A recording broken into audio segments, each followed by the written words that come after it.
waxaa duleedka galbeed magaalada Cerigabo lagu soo dhaweeyay wafdi ballaaran oo iskugu jira wasiiro iyo xildhibaano waxaana soo dhaweynta wafdidaasi qayb ka ahaa maamulka heer gobol heer degmo mas'uuliyiin iyo madax dhaqameed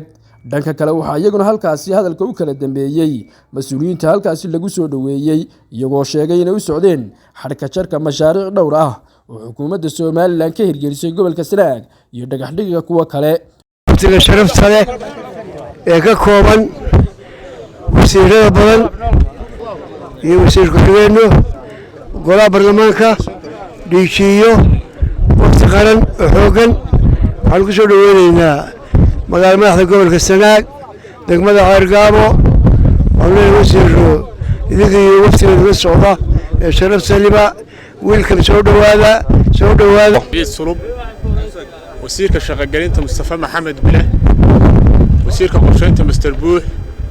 wasiir ku-xigeenka hawlaha guud Maxamuud Warsamo Jaamac agaasimaha guud ee ciyaaraha xildhibaanada golaha wakiilada ka socda aad baan ugu faraxsanahay wasiirada tiradoodu intan dhan tahay oo heer qaran oo ku calaamadsan wasiiradii wax qabadka inay saak halkay nala joogaan waxaan aad iyo aad u soo dhaweynay wafdigan wasiirada iyo wasiir ku-xigeenada iyo xildhibaanada aad iyo aad baan u soo dhaweynayaa simug iyo miisaanle baan u soo dhaweynaa gobolka Sanaag ugu soo dhaweynaa waxaan leenahay ku soo dhawaada khaasatan waxaan aad iyo aad u soo dhaweynayaa wasiirkayga wasaaradda xanaanada xoolaha iyo horumarinta kalluumaysiga waxaan soo dhaweynaynaa wasiirka wasaaradda qorsheynta iyo horumarinta qaranka Dr. Axmed Aadan Buuxane wasiirka shaqada iyo arrimaha bulshada iyo wasiirka xanaanada xoolaha Siciid Sulub dhamaantii waxaan leenahay ku soo dhawaada gobolkii aynu ka soo wada jeednay madiinatul ajdaad baan ugu soo dhaweynaynaa waxaan leenahay ku soo dhawaada gobolkii Sanaag iyo degmooyinkiisii waxaan leenahay waa magaaladii Cerigabo timaadeen waa dadkii xukuumaysay madaxda u haydeen waa annaga dhamaanteed diyaaradiina inaan ku soo dhaweyno wadada isu kiin taagnay wax qabadkii xukuumaddu ay qabatay iyo wixii aawar wadaana waxaan diyaar u nahay inaan ka dhigaysano waqtiga ay haboonaato hadda laakiin waxa weeye saacadan idin waa soo dhaweyntii degmadan Cerigabo baan ku soo dhaweynaa gobolka Sanaag waxaan leenahay soo dhawaada oo wasiir kasta taytarkiisa aan ku soo dhaweynaynaa wasiirka arrimaha bulshada iyo qoyska wasiirka qorsheynta wasiirka xanaanada xoolaha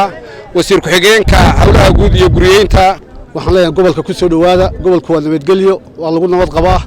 wixii warbixinada gudoomiyihii baa jooga iyo maayarkii Ismaaciil Xaaji Nuur Soomaalidu waxay ku maamaadaa cadceed soo baxday calaacal laguma qariyo maanta halkan waxa maraya madaxaadu culus oo uu ka mid yahay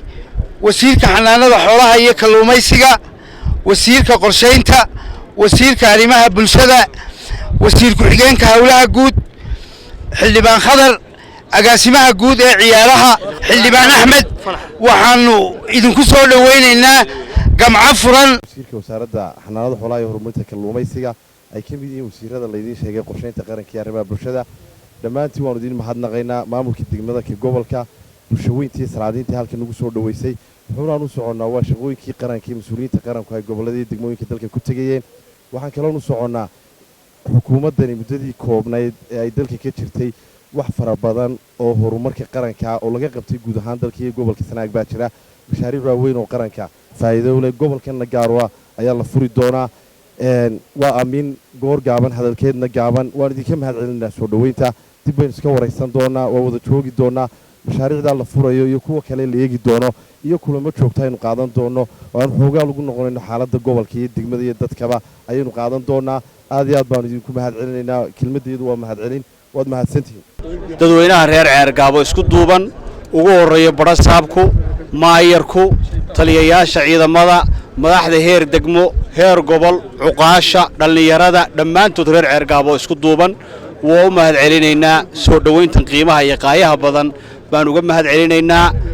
inta kadib hadalka intiisi badan waxa sheegtay madaxdii iga horeysay wasiir ku-xigeenku kow ka yahay ee aanu socodka ku wada jiray waxaanu ku darayaa fariinta koobaad aan horta maanta Cerigabo u sidnaa waxa weeye reer Sanaagow reer Cerigabo isdiwaan geliya waxaan qabaa gobolkani inaanu wali isdiwaan gelin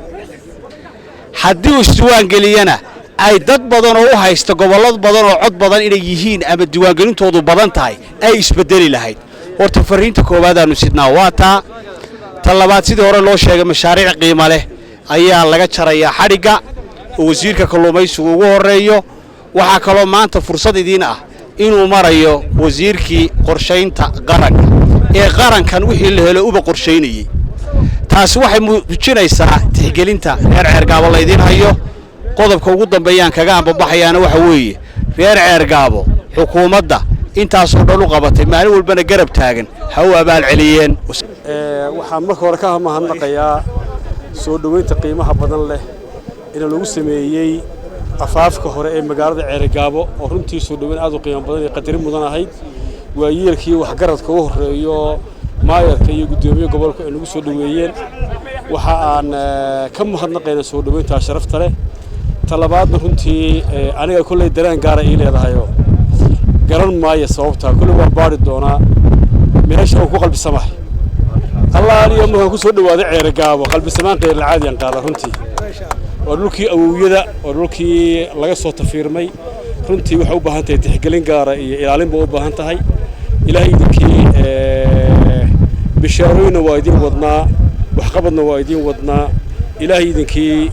برهي بانكبل عبدنا شقوي كيجا آد بان وقلب سنة هي إماتي كان من قبلك وحن آد وفرح سنة هي sida qiimaha iyo qaayaha leh ee madaxiya mijaba gobolka Sanaag madaxdiisa iyo shacabkiisa iyo xildhibaanadiisa deegaanka